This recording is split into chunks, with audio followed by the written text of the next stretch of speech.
it has a historical context. How far back does the idea of going on a pilgrimage go? Well, written records go back approximately about 3,000 years, back to the ancient Greeks. But I strongly believe that it's far older than this, but because we've got no written evidence, there's no proof of this. But I mean, if you look at ancient cultures such as the Sarmi in the Arctic Circle who follow their reindeers, they've been doing this for many thousands of years. And I know for a fact they stop at significant places along their routes to fulfill their spiritual path. And also you've got the Aboriginals in Australia and the songlines, which are their oral tradition, their oral singing tradition of finding places in the landscape. I mean, that is many, many thousand years old.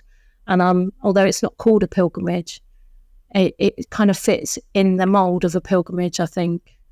So I think it's been with us forever. Who's to say our Mesolithic ancestors didn't go on pilgrimages places just because we don't have any record of it? Bane of my life is our ancestors not writing things down. Well, yeah.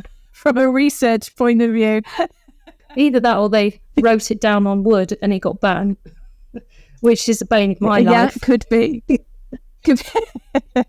Yeah, it does make sense though, doesn't it? I mean, it is, particularly where you mentioned them following the reindeer. A lot of ancient man would have just followed the food, basically. Let's be honest, they were following the food.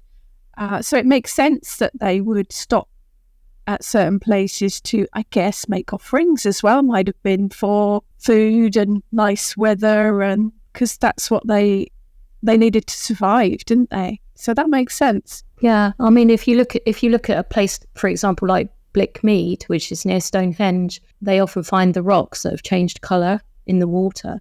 I mean, there's evidence that people have been camping and spending time there since the Mesolithic times. So they must have gone there for a reason before Stonehenge was built. It's always been a significant landscape, I think. Yeah, it's fascinating. Yeah. We do need a TARDIS or a time machine or something, definitely. Don't we? That would be... I think we'd blow history out of the water if we actually went back and looked at it properly. Oh, it'd be amazing, wouldn't it?